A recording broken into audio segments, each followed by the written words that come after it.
Hello, welcome to Learn with PMW Swale. In this guide, we introduce a new topic called polymorphism. This is part 7 of our videos. Therefore, we are going to discuss various types of polymorphism.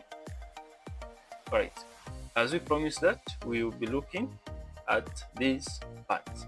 Therefore, it is important to understand what polymorphism is, and we are going to look at certain set of questions that will make us understand polymorphism in practical terms. Yeah.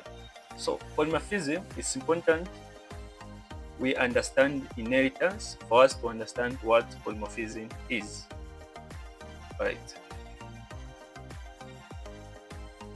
Polymorphism. Okay. So we shall therefore define polymorphism. Polymorphism actually means many forms, that is, different ability to present itself. Therefore, we shall say it allows objects of different classes to be treated as objects of common superclass. So it allows different objects, object number 1, object 2, object 3. These are different objects. Now, through polymorphism, it can allow us to treat these objects as if they are coming from the same class, which is a superclass. You know, when what we mean when we refer to superclass, it is a parent class in the process of inheritance, right? Yeah. So the beauty part of polymorphism, each object, or rather I say each class, provide its own independent implementations. But through the access of polymorphism, it makes these superclass as if they are of the same, these objects as if they are of the same superclass. Alright, I hope you get some logic there.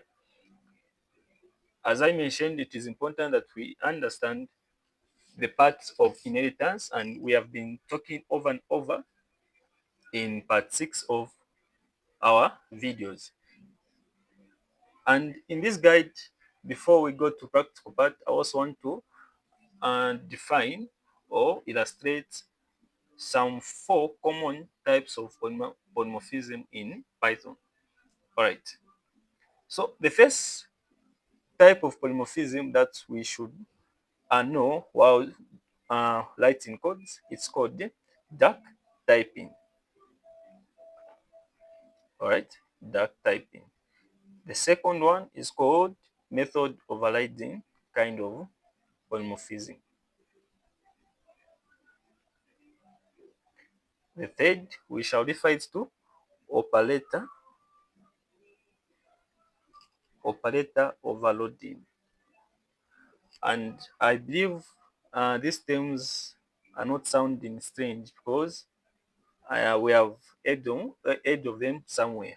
Even during our course of videos, we have been talking about these simple terms: method overriding, operator overloading. So it's not a strange thing at this particular point. We shall also discuss the fourth type of polymorphism, which can be fulfilled as abstract classes. Right? Yeah. These are the following things that we are going to discuss. Okay, I'll start with the duck typing. Duck typing simply means we depict the behavior of the class, not what's the type of the class. I'm simply saying we depict the behavior of the class. For example, if we have a duck, if a duck can walk, can swim, and can quack, then that thing is a duck. So any animal or any behavior or the group of certain behaviors, then we can refer to it as duck typing. So through polymorphism, we will fulfill the function of certain behavior of classes, and then we group them, and that is defined as duck typing. All right, so let us also discuss what method overriding is. I think on this part, I shouldn't focus so much on it because we discussed what method overriding was. It is through inheritance, right? We discussed that we can only override the method that have been inherited. So it is through inheritance that's why we can implement method overriding. That is, a parent class will define its own method, then child class says there will be what? They will be overriding the method from the parent class. As simple as that.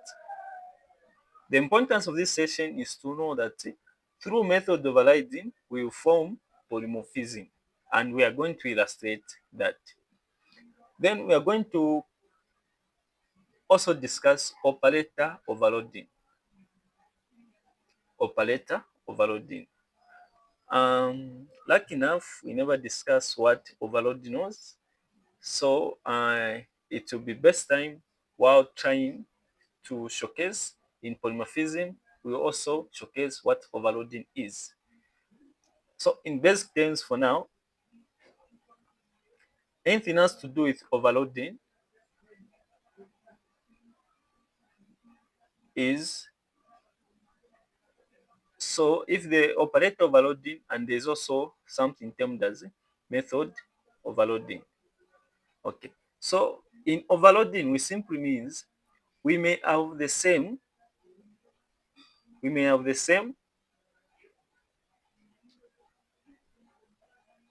same class, same method name or operator name, same method name but different signature. Yeah. So in overloading, we may have the same method name, or even the same return type, but the signature will be different. What I mean by different signature is just talking about the parameters that we pass in those methods. The parameters we actually get in those methods. So get price. If I have the method get price self, then this method will be accepting price in terms of a string, right? Yeah, as you can see here. Then within the same class, I can overload the method, the same get price. I can have a different return type, probably talking of the same price, get price, but we are collecting integers, right? So method overloading is having the same class name but different signature. The signature are the parameters that we pass in that method. So the method will be receiving different data types. Actually, that's what method overloading is. So in operator overloading, the concept is the same, but we may just change few things in order to fulfill what polymorphism is. And for information sake that we are going to leave before we go to practical part, so far we have got similar terminology or similar concepts like method overriding, right? Also method overloading. And we can say that overriding, it happens in inheritance. You can only override the method that has been defined in a parent class into a child class, A to C. Then overloading, it is within the same class, regardless of if it's a parent or a child. All we care about is just to have different methods of the same name in the same class, but with different what signatures. I think from there we have you have an idea of where we are going. Thank you. All right. So the last thing to talk of at this particular moment is what is termed as abstract base classes. All right. Abstract base classes. Okay, let us extend this part. So abstract base classes as ABS. Abstract base classes. These are classes that provide interface definition.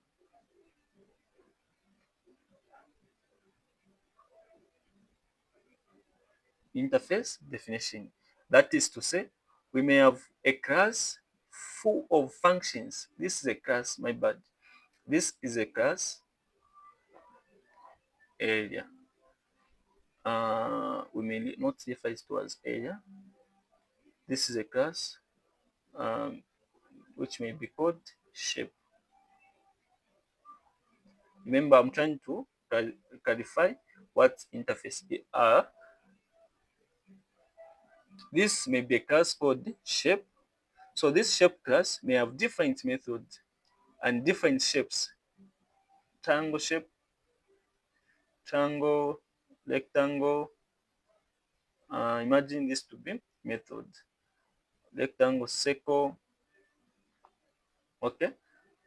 Maybe this shape area of a triangle, area of a rectangle, area of a circle. Right? So this class will have different definition of shapes which will be calculating areas. But the thing is, we won't be implementing. Remember the keyword that we defined in the first place as we termed it as pass. So this pass word will be so useful when it comes to abstract method. So we may have a parent class that will be having uh, different definition of method, but we never implement the features of that particular method. I'm simply saying that def area triangle. I've defined this method, imagine to be in a specific method. So after defining this method, I won't implement anything or I won't put features of the triangle in that particular class. So I will just say probably pass. And Python is going to ignore this method, but it will remember that in so it is more like an access point as I've explained. From there, so what if we have a class full of these defined through full of these defined classes without implementation? That means we have no use of it, right? Yeah, but the key concept is if the parent class defines this method without implementation by putting that word as pass, then we will be allowing the child classes, so from parent to child. Okay, this is a child class and inherit all the properties of the parent class. And the good part is from that child class, it is the one that will be implementing those methods. That means we have to be delighting. For example, we gave that class as triangle, area triangle,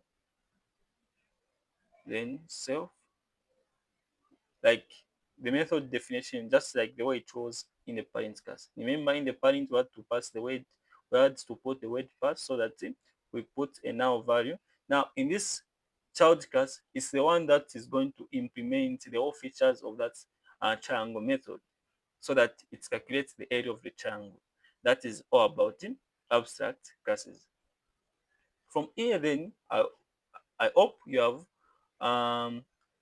have some concrete ideas about what we just discussed. So all these uh, three discussion points will help us to fulfill various ways in which polymorphism can be demonstrated.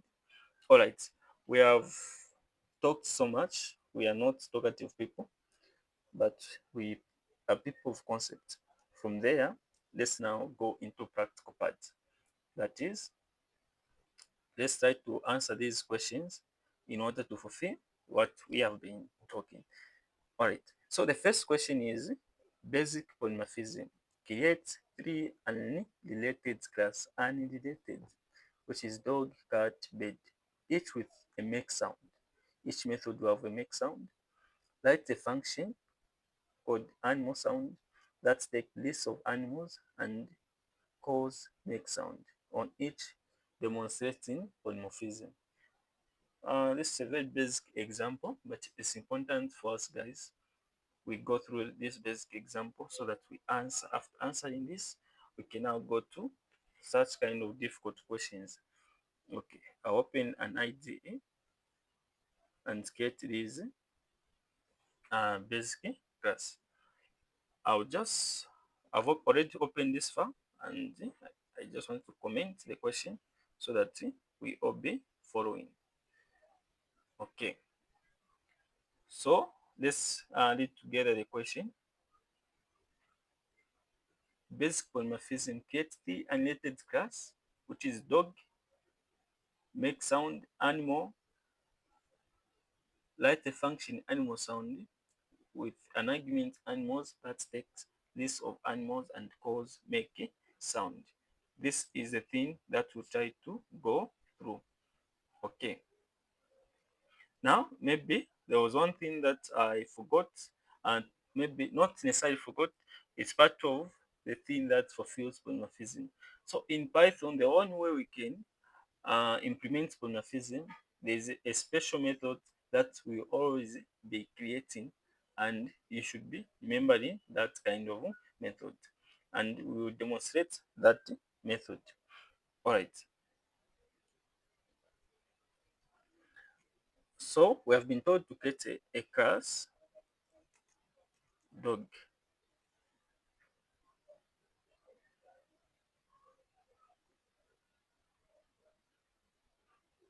All right. Then from there, we shall implement the features of this dog. So we have been told to make a method which is called make sound, right? Then this method will just return the sound of a dog, and you can guess, like, we don't know how we can pronounce this, but it sounds like it must be the sound of the dog. From there, we move on to a cat class. So as we said, by definition, polymorphism just groups the classes which are unrelated but behaves as if they are from a superclass. Okay, we shall create this cat class with the same method, make sound, but you know the sound of this cat is some sort of meow that we should implement. Return, yeah, I think something like that. Okay, and let's maybe I advance some features in here. Sounds too boring, it looks too boring. I also want it to return this string method. We are going to provide the string method so that it prints the class in string return dog. Okay, here we just copy and paste. There's nothing different. Then return cat. From there, we create another class called bed.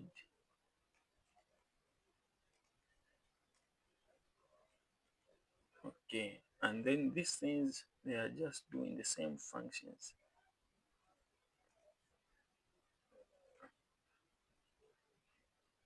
And what's the sound of the bed, please? The sound of the bed may chop, chip, chip, chip. Yeah, depends on how best you can do it. You can pronounce it and fulfill it in words. That's the issue, right? Okay. Then we want also is to return what the same class name, like return bed. Okay. From here, what is left with I bed? Okay, we are done here. Write a function animal sound that takes a list of animals and calls make sound on each, demonstrating what polymorphism. So this is a function that will help us to showcase the features of polymorphism. Okay, so we shall create this function and we will demonstrate the use of it. Now this function may be created outside the class, that is inside the main method.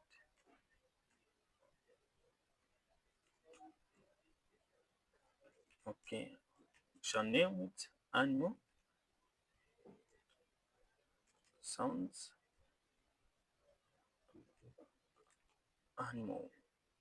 And this is just a parameter which is given animals, and to get these animals will represent all the classes dog, cat, birds. That is polymorphism. And we shall create a for loop so that we take the list of animals, while in the list of animals we'll be printing the method from each class. Okay, this is just a simple way of demonstrating polymorphism in animals. In animals, this is a follow, right? Okay, from there we shall print animal in the panama video. All right, so from this loop we shall print the list of animals while providing their functionalities. So we will be like, let me just format this. Okay, then the same loop where animal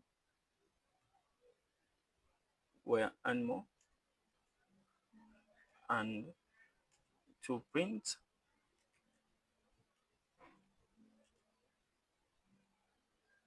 animal dot make sound. So that's what it will be printing. It will be able like this animal or provide different functionalities based on the behaviors of each and every animal. As we describe uh, this kind of polymorphism is providing the features of what dark typing. And let's demonstrate that. So I believe there may be some confusion to how this function is working. So for it to make more logical, uh, I'll I'll make something like this. First, I want it to come to print animal sound.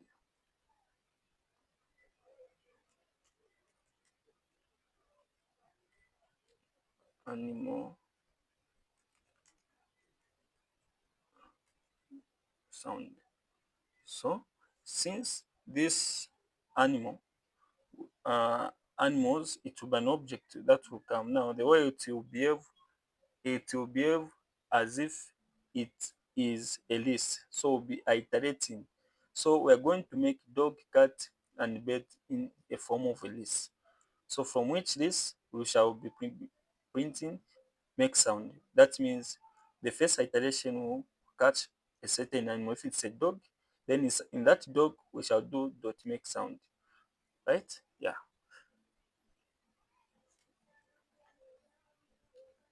Okay, so having done that, let me make animal this, because that this function won't happen until we pass an argument which is a list. So the list will be formulated in this manner. We know how to make this.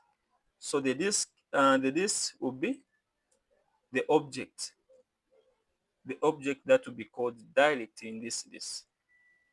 Remember, also we create an object for a bed. Yeah. So this is a direct instantiation of object without creating any instance variable. We know this is the same as doing like dog is equal to dog is equal to dog, right? Then we'll be using this variable directly. Now we won't use this kind of operation. We are going to use the object while the program is running. Okay. After we make this list, then we shall pass the list as an argument in animal function, animal sound, which is expecting a list to be passed through. Then we will pass it as animal list. We pass this animal list into animal sound so that if it goes in there, so how many lists do you have? 1, 2, 3, right? Yeah. So from which this animal which will be printed, so it may print a dog. Remember, it's going to print this function, a bed dog. Because why is it going to print that way? Probably. All right. So from here, after doing this, let me just make a demo. Then in the next coming video, we are going to answer the other questions that are left. Sure. So let me just compile this program and see the output of what we are been talking about. So this is just a single one of the type of polymorphism of which we have illustrated. So let's just see the result. Okay, do it by. Oh, then I have to call the main method A. Okay, I compile. Right. I think we have a result that we expected. Just look, this main method that we have called, it has able to outperform and cause various forms of classes based on their behavior. So the behavior of this sound is of this classes is to make sound. So since we have got a similar behavior from them, we can just create one method that can help out to call each of the behavior in every class. Therefore, in the next coming video, we are going to answer those questions we are left with. Alright, see you in the next coming video where we will answer the two questions that we talked of.